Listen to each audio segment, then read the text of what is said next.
Yan. Hi guys! Hi everyone! Magandang gabi sa inyo lahat guys.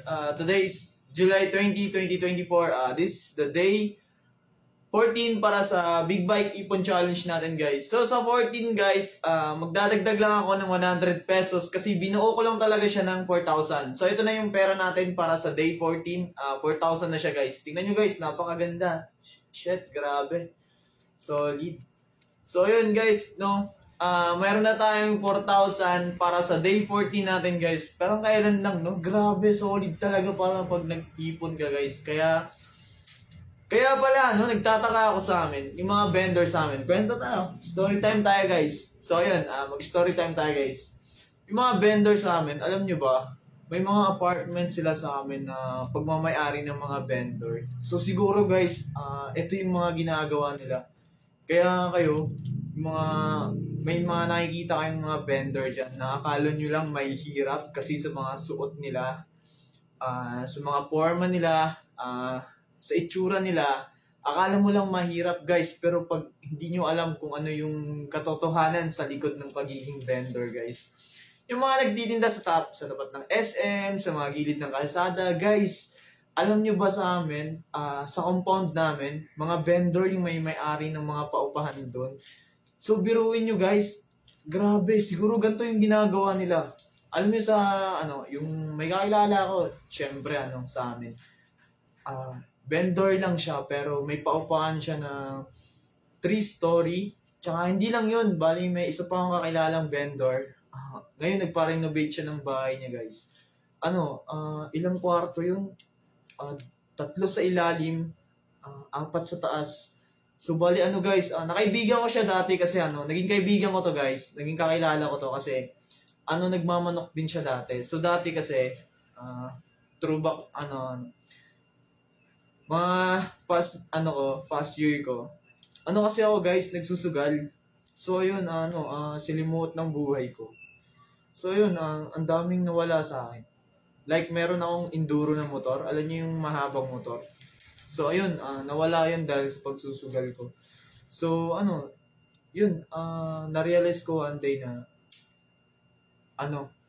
kailangan ko ng talikuran to at tanggapin si Lord. Mas gusto ko na yung magandang buhay kasi na-lesson ako sa mga nangyari, sa mga nawala sa akin. Katulad ng sa personal life ko siguro hindi pa panahon para magkwento ng ganun pero yeah, siguro basta mahirap at mabigat yung nangyari sa akin last year, din sa mga nakaraan pa. Kaya nagsumpa talaga ako na ayaw ko na magsugal. Gusto ko ng maayos na buhay. Kaya siguro ito, ang kapalit naman nun, pag ginawa ko, sabi ko kay Lord, kunin mo na ako agad pag ginawa ko yun. Huwag kang magdalawang isip na kunin. Kasi, yun, sagradong sumpahan natin yun. So yun, hindi naman ako na yung nag-condition kay Lord na kapalit na ito, kailangan maganda yung buhay ko Hindi naman, gusto ko lang na maayos na buhay, peaceful. Kasi, rin na pumunta rin sa isip ko na na lahat din naman ng mga bagay na meron tayo, hindi naman natin madadala pag namatay tayo, di ba? Iiwanan lang din naman natin. Kaya siguro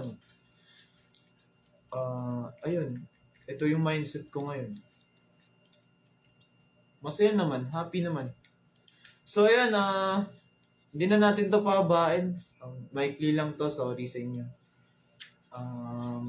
Siguro hanggang 5 minutes lang tayo. Next day na naman kukwento ako sa inyo. Yung ganun yun. So ayun, sa day 14 natin, meron na tayong 4,000 pesos para sa day 14 natin. So yung sa iPhone natin guys, eto 1,300 na siya. Magdadagdag lang ako ng 100 ngayon. So sa iPhone natin, meron tayong 1,300 and then sa big bike natin, meron tayong 4,000. So yun, grabe no. So, sarap talaga magtrabaho pag ganito ginagawa mo. So sana ma-inspired ko kayo. And then sana masuportahan nyo sa mga ginagawa ko ito. Diba? Kasi gusto ko lang maging masaya. Talaga. Yun lang. Simple lang ako guys. Solid. So ayun lang guys. Hanggang dito lang. See you. See you tomorrow guys and God bless sa inyo lagi and shout out sa inyo lahat.